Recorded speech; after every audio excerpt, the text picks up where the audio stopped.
Ayan, pwede ba nating palakpakan si Lord? Welcome po sa ating series na Frontline.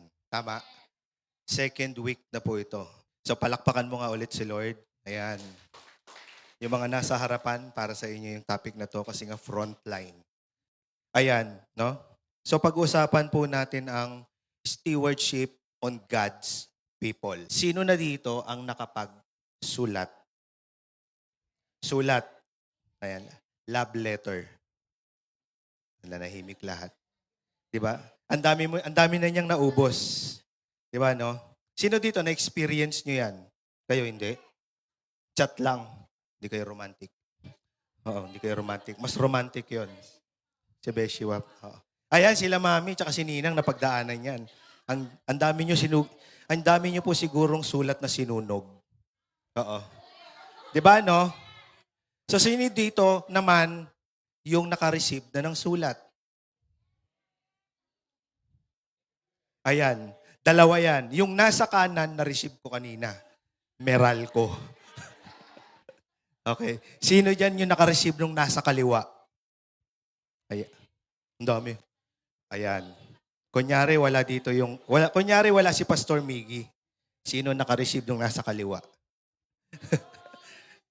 Okay? Di ba pagka na-receive mo yung nasa kaliwa, ganito mo siya basahin? Oh. Sa una lang yan. Sa una lang yan. Oo, sa una lang yan, sa una lang masaya. Amen? 'Di ba? Sino dito binabasa mo pa yung mga dati mong love letter?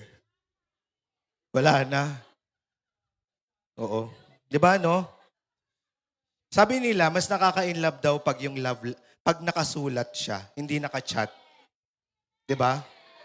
Lalo na pag, kasi doon mo daw, sa mga babae, doon mo daw malalaman kung matalino yung lalaki.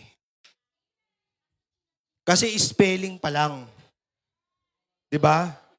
Didikit. 'Di ba? Didikit my soul. 'Di ba? Doon mo pa lang makikita. Sabi, ay matalino 'to. Tama yung spelling. Hindi nag-chat GPT. 'Di ba, no? At saka pangalawa, pag maganda daw ang sulat kamay. Ano? Hindi nagdoktoral. Amen. So, may babasahin po tayong sulat ngayon sa sulat po ni Pedro. Ito pong sulat na to ay para po sa mga Christian. Para po sa mga Kristiyano noon. Hindi po yan, ito po sila noon. Ito po yung mga Christian noon. Ito po yung sinulatan ni Peter. Ayan. Ha? Yung lion. Oo. Hindi po yung lion, ayun po yung nasa dulo. So, ayan po yung mga Christian na persecuted noon. Ano? So, sila po yung mga Christian na pinagkakatuwaan. Ano po? Sino nasa youth camp? Ayan. Pag may youth camp sila dati, Christian ang sinusunog. Oo, nakita niyo yung mga nakapako? Oo. Sila yung bonfire. Oo. So next youth camp, yung makulit sa inyo, yun ang ibo-bonfire. Okay? So, sila yung bonfire. So this letter was intended for a persecuted Christian. Sino dito na pagalitan ka na, hindi ka lang naghugas ka ng plato? Persecuted ka na kagad. Hindi ganyan. Ayan ang persecution noon. Okay? So sa mga Kristiyanong pamilya, ayan, meet and greet with the king, si Simba nga lang. Ito po yung mga persecuted na pamilyang Kristiyano noon. Isang buong pamilya sila ipapakain sa leon. No? So this letter was intended for them. Alam niyo ba kung sino may kagagawan yan? Ito lang naman. Kilala niyo siya? Parang ang taba niya. Sino daw? Okay. This is Emperor Nero. Dadaanan lang natin siya history para maintindihan nyo. This is Emperor Nero. By that time, siya po yung cause ng Christian persecution. No? Bibigyan ko kayo ng konting overview. At the age of 3 years old, namatay yung tatay niya. He is a spoiled kid. No? Spoiled siya. Pangarap ng nanay niya na magkaroon ng power. Ang ginawa ng mother niya, pinoison yung father niya kasi may gusto sa nanay niya yung current emperor. So after mamatay nung tatay niya, kinasal yung nanay niya dun sa emperor. Hindi ko alam kung sino. I think Emperor Claudius. No? So, si Nero, inampon po siya ng emperor. Since spoiled brat po siya, ginawa ng nanay niya yung path para makuha niya yung highest position. No, nung namatay po yung emperor na asawa ng nanay niya, siya po ang pumalit. So dream come true. Ano po? Naririnig niyo yan. Now, nung naging emperor na po si Nero, nasa kanya na po lahat ng kapangyarihan. Amen? But, hindi po siya doon natapos. No? Nagkaroon po ng great fire sa Roman Empire. Ayan. 70% of Rome nasunog. Guess what? Sino may gawa? Mga Christian. Sabi ni Nero. Dito po nag-start yung persecution doon sa mga Christian. Kasi, bakit? Para hindi siya para mapagtakpan yung ginawa niya, binintang niya doon sa mga Kristiyano. Nag-spread siya ng fear doon sa Roman Empire regarding doon sa mga Christian na yon. Kaya sila namundok. Yung fire na yan, hindi lang siya basta sunog. Tumagal po siya ng 9 na araw. No? So tanungin niyo ako bakit? Lakas. Bakit? Okay. Kaya niya sinunog ang Rome kasi meron siyang plan. Since spoiled siya, gusto niyang mapagbigyan yung gusto niya.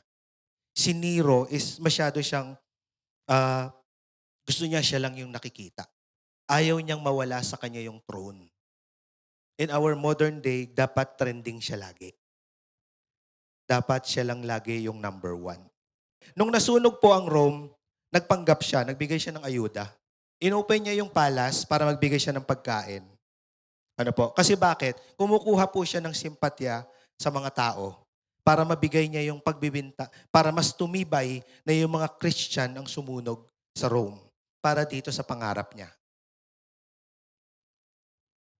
This is the Domus Aurea. Wala po ito sa Bible, no? Pero i-connect natin mamaya.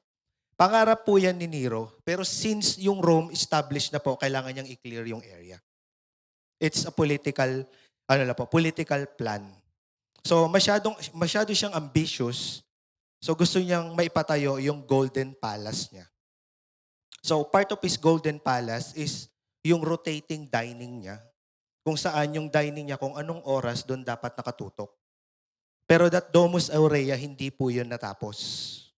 Ano po? Dahil po sa kagustuhan lang ng isang tao, sa kagustuhan lang ni Nero, na maitayo ito, kumalat po yung persecution sa mga Christian. Sila po yung mga naging pinagkatuwaan kasi mahilig po siya sa party. Since wala pa pong kuryente noon, kumukuha lang sila ng Christian para gawing ilaw. Ano po? Ang isang tao po, pag sinunog, according po sa science, tumatagal daw po ng 12 hours. 12 hours po siyang umaapoy, so maliwanag. So pag brand out kayo, kung sino yung alam nyo na. Joke lang po. Okay po? So yan po yung plan ni Nero. Pero hindi pa po doon natapos. Ano po? Dumating po sa point, since spoiled siya, na yung even his own mother, pinapatay niya po at saka yung sarili po niyang asawa. Dahil po sa kanyang ambition. Nag-gets niyo po? So sometimes po, parang kung titingnan natin, parang napakasama po ni Nero na leader. Amen? Amen po? Parang ang sama-sama niya. Pero alam niyo ba, na minsan, sa atin mismo, there's a mark of Nero in every one of us. In our modern day, yung influence ni Nero, minsan nasa atin pa din. The mark of a modern Nero. So pag-usapan po natin, number one is the influencer. An optics over substance. Nero was obsessed with a public image. In his art, he wanted to be seen as a great singer, athlete, and often neglecting his duty as an emperor. Ano? Kung saan may mga kung saan may mga viewcon, nandun siya. Kung may Miss Universe na nga, baka sumali pa siya eh. Sa singing, nandun din siya. Yun lang yung ginagawa niya. Kasi bakit? Gusto niya lagi nasa public siya. And yet, minsan po, hindi man tayo katulad ni Nero, pero mas gusto natin nagtitrending tayo palagi. Some of us, hindi po. Wala po dito no, nasa labas. Walang taga-turning point na ganun. Amen? Today, we see this leader who prioritize social media presence, viral moments, or personal branding. Ano po? Lalo na sa kabataan ngayon. Napaka-importante sa inyo daw, hindi ko lang alam kung totoo napaka-importante daw sa inyo ng personal branding. Yung kilala ka. Yung dapat, totoo ba? Oo. Nagtatagalog ba kayo? Okay. Kasi, oo. Kasi ang hirap kausap ng mga kabataan ngayon, si Carlos na lang eh. Diba? Nagtatagalog pa naman kayo, no? Okay. Yung personal branding, napaka-importante daw po sa kabataan nun ngayon. No? Over boring works. Ayaw nyo ng mga boring. Tama? Parang si Luan lang. Thank you, Luan. Okay. Si Luan lang nakikinig. Over boring works. So ayaw nyo ng mga boring. No? Napaka-importante sa inyo ng personal branding. Ito pa isa. The Great Deflector. Scapegoating. Alam niyo yan? Nero suspected causing the fire, but he immediately blamed the Christians for he used the public fear to distract his own failures. Marami din po sa atin ng ganito ngayon. Naghahanap tayo ng masisisi. Ayaw natin ng accountability. Ayaw nating aminin. Lagi natin hinahanap yung cause sa labas.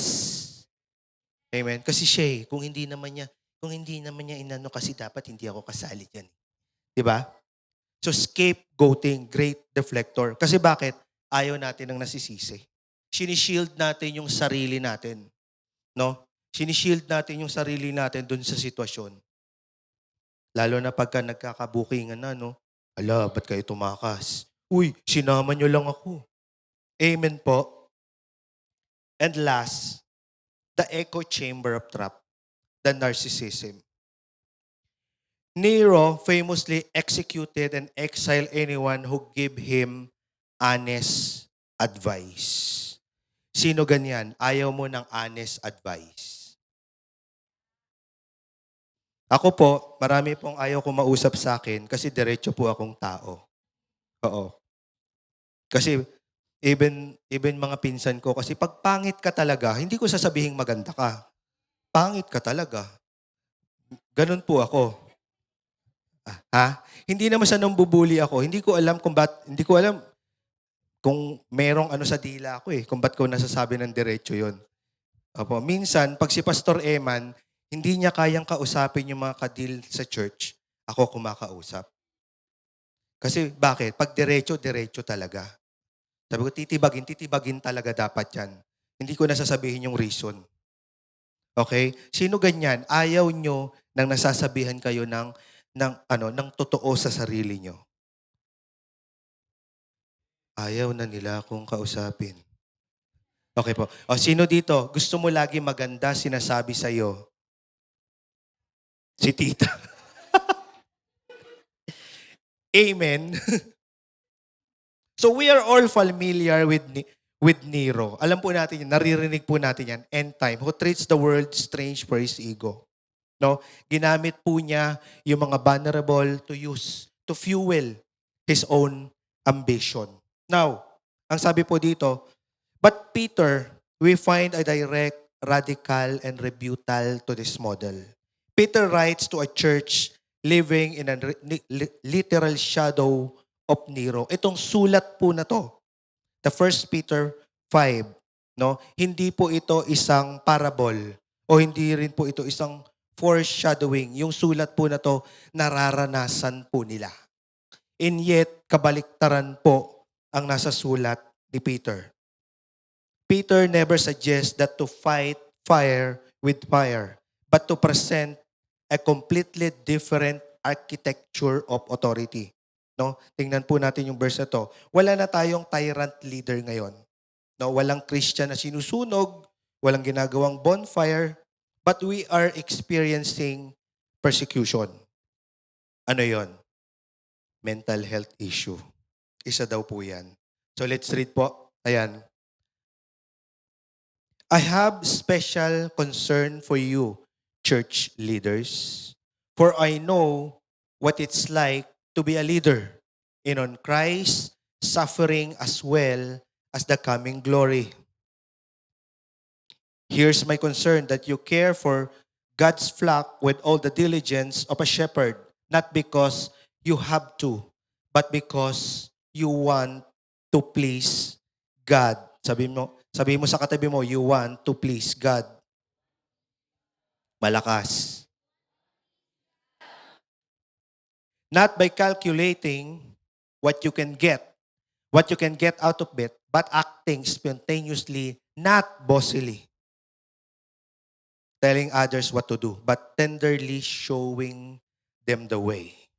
When God, who is the best shepherd of all, comes out in an open with his rule, he'll see you that you've done it right and commend you lavishly. Tatapusin lang po natin to. And you who are younger must follow your leaders, but all of you leaders must follow, and followers alike are to be down to earth with each other. For God had it with the proud, but takes delight in just plain people. So, be content with who you are and don't put airs. God's strong hand is on you. He'll promote you at the right time and live carefree before God. He is the most careful with you.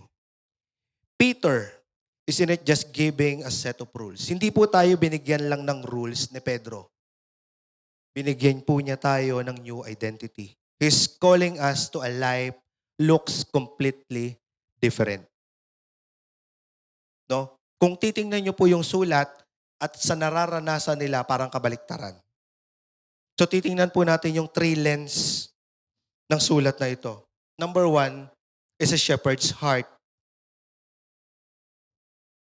Number 2, the triangle character.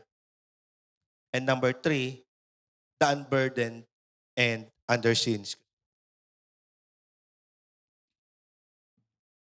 A shepherd's heart.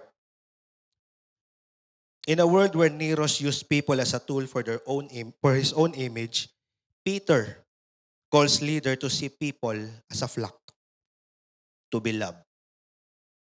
No? This is not about an optics of leadership. It's about integrity. You need to be a caretaker. Be a shepherd of God's flock that is under your care. May mga pinagkatiwala po sa atin ang Panginoon. No? Ang sabi po ni Peter, be a shepherd of God's flock that is under your care. Acting as a shepherd, responsible for watching over the flock, ensuring that they are cared and directed. Ito daw po dapat yung ginagawa natin. Hindi daw po dapat natin nakikita sila as a resource or a number. We see souls. Yun po dapat. Nakikita natin yung mga kaluluwa po na pinagkatiwala sa atin. No? Hindi po natin makikita yung success natin sa mga tao na yan. Dapat po, ang nakikita natin sa kanila is how they flourish under your care. Not the numbers. Dumadami ba sila? Kumukonti ba sila? But how they flourish. Life Connect leaders, paano ba nagpo-flourish yung mga hawak nating mga tao? Paano ba sila lumalalim sa Panginoon? O pinaparami lang natin sila? Paano ba lumalago yung mga tao natin? At papaano din ba tayo lumalago? Nagets po natin? So, ngayon po, no, gusto ko lang pong maintindihan ninyo, no, on this our series, we just want you to realize, lalo na po sa mga leaders, na bakit ba natin ginagawa yung Life Connect? Bakit ba tayo may fellowship? Because we want them to flourish. Gusto na, hindi lang tayo basta magpadami, but we want them to flourish. Gusto natin na lumago sila. And second po is, avid. Not because you have to, but because you want to please God. It describes the frequency and intensity of your participation. Gusto lang ba natin yung ginagawa natin? O trip mo lang? Diba? But we want to please God. Ito po dapat, na sa bawat ginagawa natin to serve the Lord, we want to please God. Amen po. Hindi lang din po dito sa pulpit, pati po yung simpleng paglilinis natin ng church, yung construction ng church, you want to please God. Amen po. Hindi lang tayo naglilinis ng church para may allowance. Ba't natawa ka, Jat? Because you want to please God. Amen? Ayaw mag-amen ng admin, no? Amen? Amen daw, Pastora Ana, kahit walang allowance. Ginagawa po natin to because we want to please God in our own personal intention. If you lead out of obligation, you will eventually burn out. Minsan po kasi nakikita na lang natin na yung gawain sa church ay obligasyon na lamang. Kaya po tayo nababurn out. Kaya po tayo napapagod. If you lead out of eagerness because you love the shepherd and you love his sheep, you will finally have a renewable energy. Alam niyo po yun, na kaya natin gustong mag-serve kasi mahal natin si Lord. Kaya natin gustong nasa church kasi we love God. Kaya natin gusto ang fellowship because we love God. Hindi lang tayo basta gagastos, di ba? Hindi lang tayo basta maglalabas ng pera in every fellowship, but we want to please God. Amen po.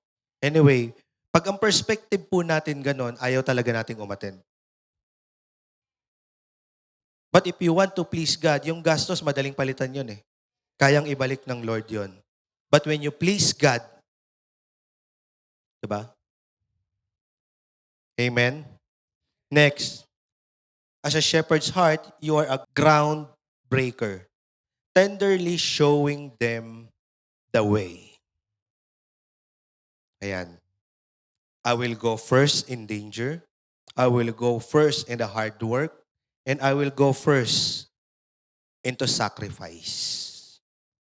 Alam niyo po, ang ating pong senior pastor, si Pastor Eman, nung una pong itayo yung church, kasi tinatayo siya ulit ngayon eh. In 3 days, he rose again. Okay? Nung una pong tinatayo ang church, pa po tayong budget nun. Wala pa po si Kuya Ruel. Wala pa tayong pambayad sa contractor eh. Kami-kami lang po yung naguhukay doon. Oo, totoo po yun. May video si Kuya Ricky. Kuya Ricky nasan? Ayan. Kasama, believe it or not, si Kuya Ricky po, yung isa po sa, yung pinagsementohan po ng CR, siya po naghukay nun. May video yun. Pinost niya yun eh. Kasama po si Kuya Ricky. No? Alam niyo po yun, think about it, no? Si Pastor Eman po, no? Maliit pa tiyan niya, no? Hinuhukay niya mismo yung sa church. Ayan, yan yung nagets nyo. Ang bilis na nga nun eh. Ano? So, as a leader po, you need to be, hindi lang po basta binibreak yung ground, kundi pinangunahan niya po yung pagko-construct ng church. Ano po? So yun, parang everyday, palitan kami nun. 12:00 ng tanghali, naguhukay kami. Hindi pa uso high blood nun eh. Nakabilad kami doon. Amen po. Maitayo lang po yung church. na tinibag natin ngayon. No? So yon, no? As a leader, kailangan po ikaw laging nangunguna. As a leader, dapat you lead by example. Amen? Next po, I call it the triangle character. In a Roman world, in our modern social media power, meron po tayong tinatawag na the pyramid. Alam mo yun, yung kung saan aakyatin mo yung ladder. Tapos ikaw dapat yung nasa top. Nagets nyo po? But Peter describes this triangle of humility by submitting to your old and everyone clothing themselves with humility. Number 1 po is humility. Humility is our posture. How you see yourself. Paano mo ba nakikita yung sarili mo? It's an inward look. God takes delight in just plain people. Humility is our apron to show yourself that you are not a boss. Sino ganyan? No? To show yourself that you are not a boss or a star, just a plain person ready to help. And being down to earth is a personal decision. Bakit po? Marami po tayong kailangang bitawan para magpakumbaba. Number 1 po dyan, pride. Amen? Hindi ko alam, bakit ba yung pride ang hirap bitawan? Tapos pag may fried chicken, ang hirap din ang hindi kumain. Amen po? That's the number 1. Number 2, submission. Submission is our position, our outward alignment. Ang sabi po sa verse 5, no? All of you leaders and followers alike are to be down to earth with each other. Alam niyo po, hindi po tayo makakarating dito sa Living Stream kung hindi po tayo aligned with each other. Ano po? Mahirap po nung nagkaroon po tayo ng alignment sa church, doon po nagumpisang umayos yung takbo ng church. Doon po nagumpisang dumating yung mga pinagkatiwala sa atin ng Lord ngayon. But this alignment is so painful. Bakit po? Kasi pag ina-align po tayo sa isang sasakyan, pag ina-align, marami pong natutuklasan. Maraming naaalis, maraming natatanggal, maraming napapalitan. Amen po. Submission is not about lowering your value. It's about being aligned in the purpose. Sabihin niyo purpose. Kaya tayo dapat, no, naka-align po tayo dun sa purpose ng church. Sino dito mga Life Connect leader? Taas kamay. 2 lang. Ay, nahihiya pa yung iba. Ayan.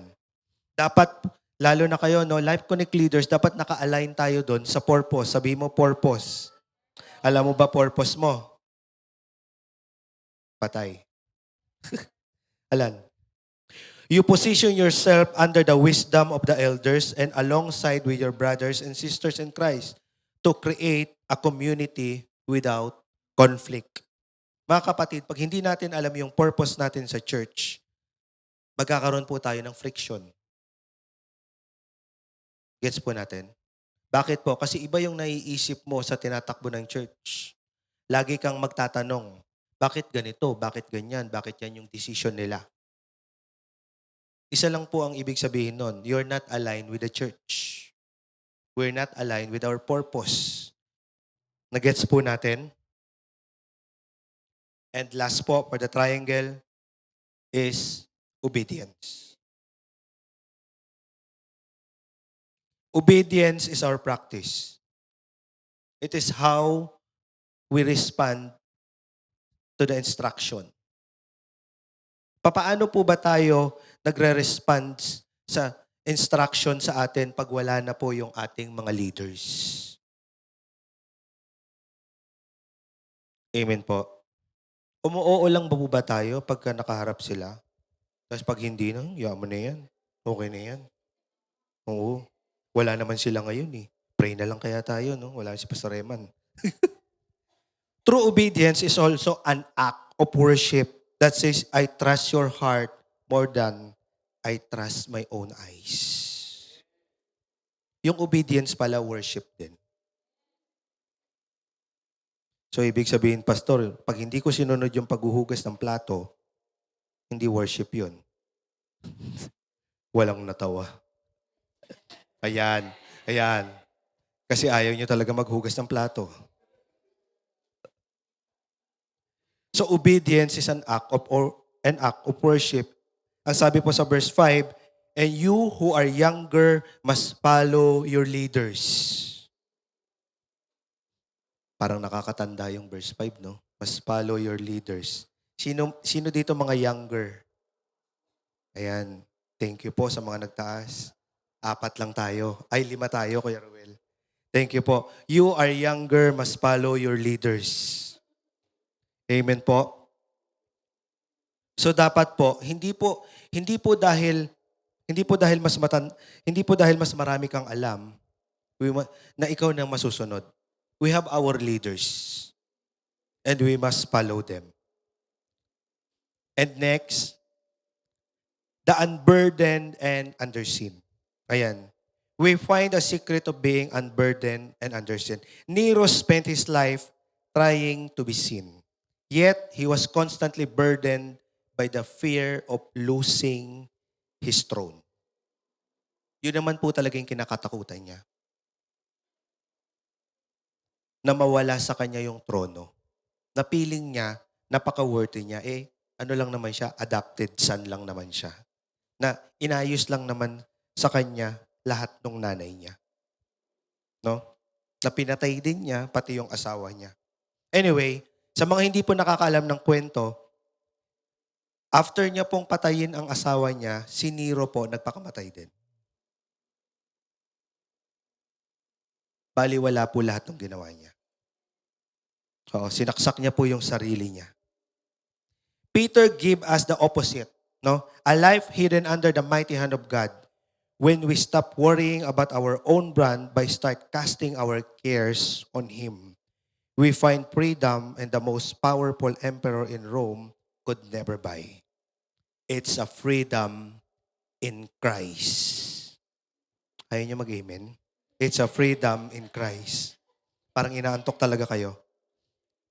Number 1 po, God's strong hand. God's strong hand is on you. He'll promote you at the right time. Ang sabi po dito, He'll promote you at the right time. Minsan po, no, marami sa atin gusto natin mag-lead because we want promotion. Gusto natin tayo lagi nakikita. When you're down to earth, si Lord, within reach ka niya. Kaya kanyang iangat. No? Kasi bakit? Ang trabaho lang naman po natin maging faithful sa Lord. Kasi si Lord, ang trabaho niya, iangat ka. Ngayon, kung inaangat mo na yung sarili mo, paano ka pa niya iaangat? Di ba? Pag inangat mo yung sarili mo at inangat ka pa ni Lord, tatama ka sa kisame. Ang pangit talaga ng joke ko ngayon.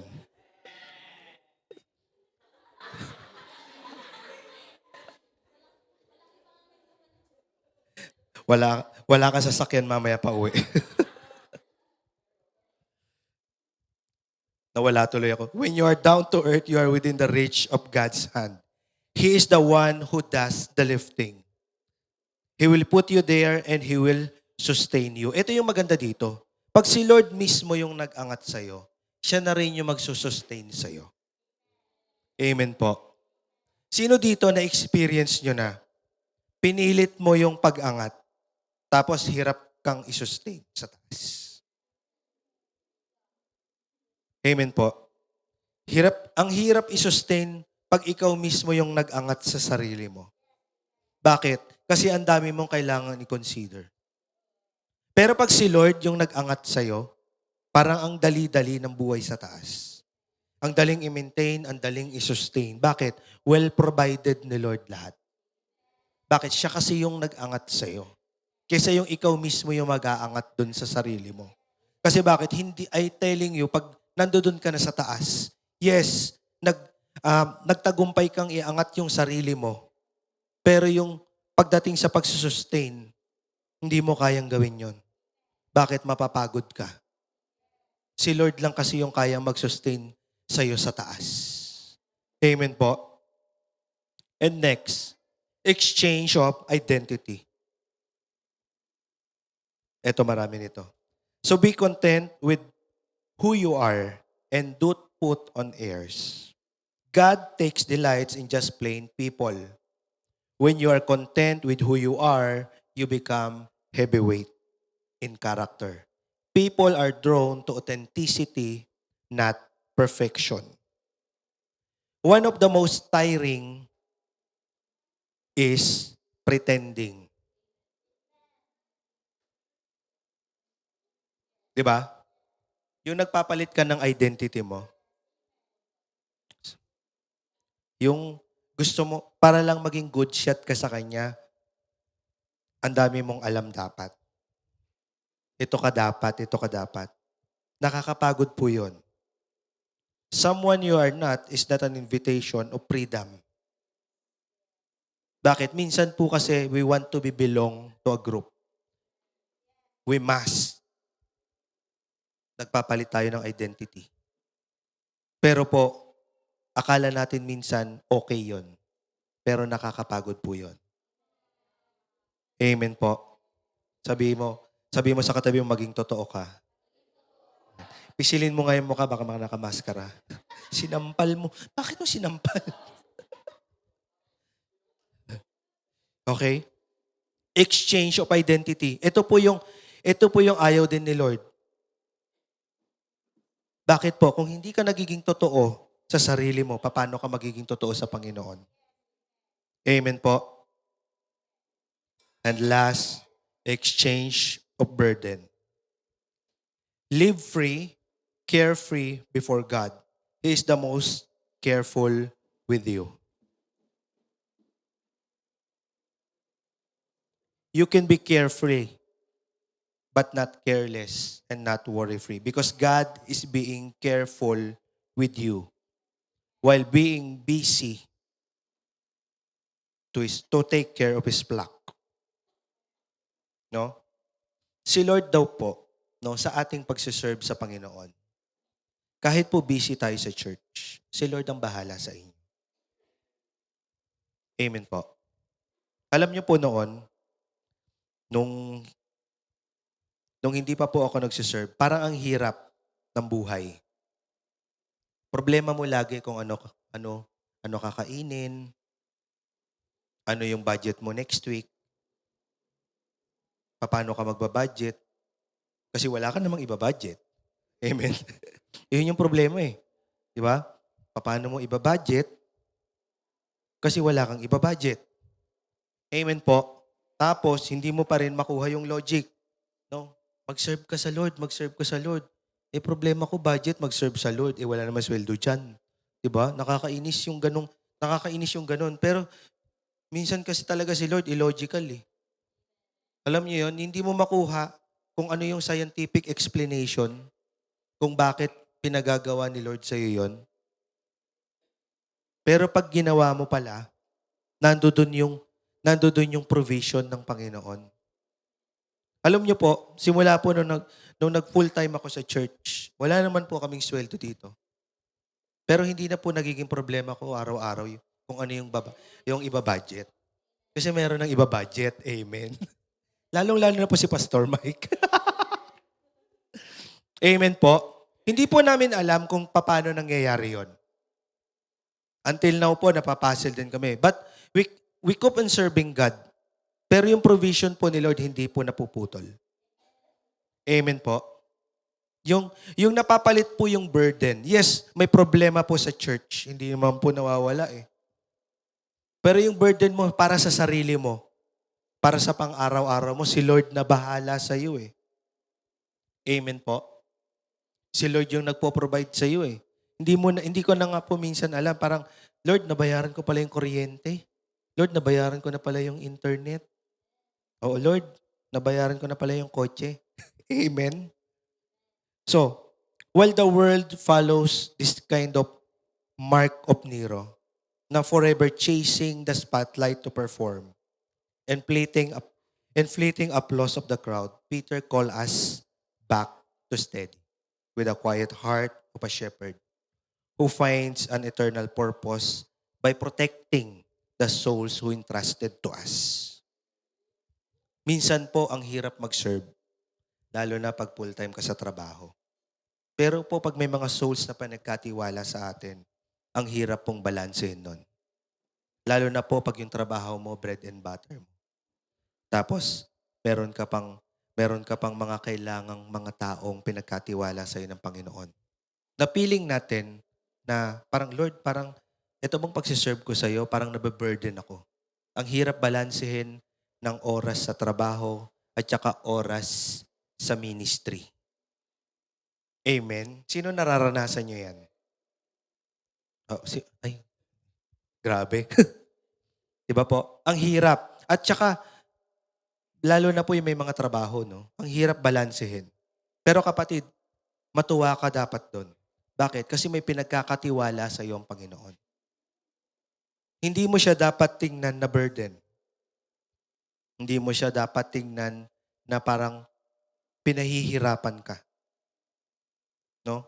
Ultimately, we trade the frantic soul-crushing panic trying to control a world we never meant to carry. No? To live this way, we must not follow a set of instruction, but to follow Jesus Christ. The only king who ever laid this down, his crown to become a servant. The only shepherd who ever gave his life for the sheep. And the only leader who invite us to stop striving, simply to rest on him. When we turn our shadows for our ego, when we turn from the shadows of our ego and fix our eyes on the beauty of Christ's humility, we don't just find a better way to lead. We will find our only way to live. Chat? No? Meron po akong ipapakitang picture sa inyo. Kilala niyo po siya? This is David. David and Goliath. Yung nakikita lang po natin sa kanya, sa kwento niya, is natalo po niya si Goliath. Si Goliath yung nasa likod. Hindi, yung malaking mamang nasa harapan niya. Nakita lang natin yung victory. Nakita lang natin yung sling na isang tira lang niya kay Goliath na napatumba niya, napatay niya. Amen po. But behind this David, behind this kid na nakatayo sa harapan ng isang giant, is a shepherd. Hindi lang po siya basta shepherd na tumutugtog para sa kanyang mga tupa. He is also killing a lion para iligtas po yung kanyang mga sheep. Hinaharap din po niya yung mga bear.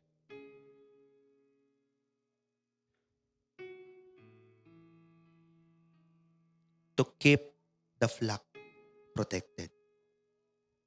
Amen po. At sa mga laban po niya yon, imposible pong hindi siya nasusugatan. Imposibleng hindi rin po siya nasasaktan.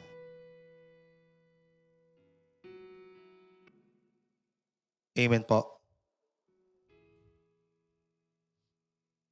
Halos mahulog din po siya sa bangin para mailigtas lang yung kanyang mga tupa. Yan po yung background ni David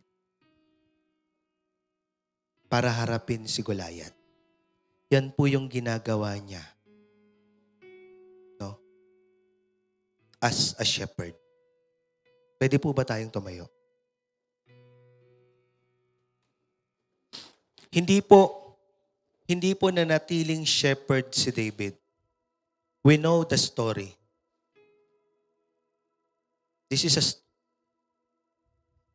No? We know the story. Tinaas siya na Lord. Yung nakita po natin kung paano niya kinuha yung mga sheep doon. Kung paano niya prinotektahan yung mga sheep. That is stewardship.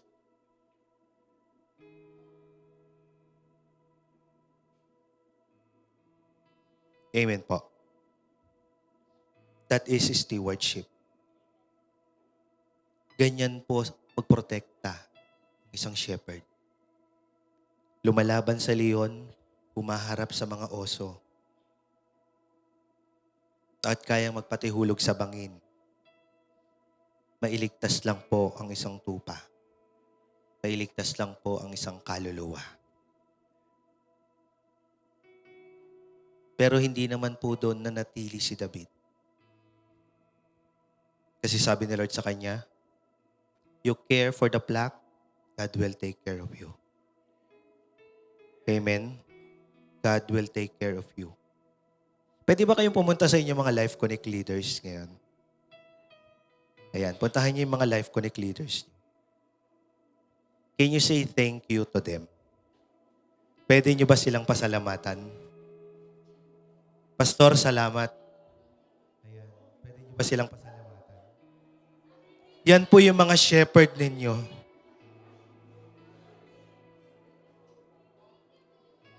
Ayan po, no?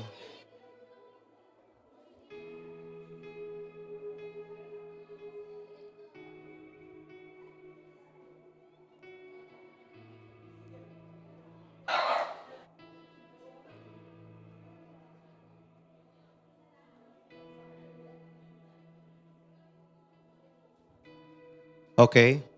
So now, pwede ba natin naman sila naman yung ipag-pray natin? Yung ating mga Life Connect leaders. Can you lay your hands on them para hindi lang kayo lagi yung pinagpipray? Yes, Lord, Panginoon, marami pong salamat, Lord, to our leaders.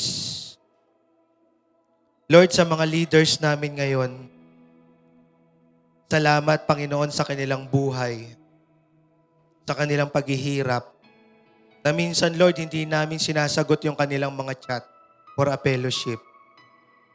But thank you, Lord, for the courage na binigay mo sa kanila to lead us. Salamat, Panginoon, dahil kami ay mahalaga sa kanila. Salamat, Panginoon, sa buhay nila. Lord, patuloy mo silang pagpalain. Patuloy mo silang ingatan. Patuloy mo silang gabayan.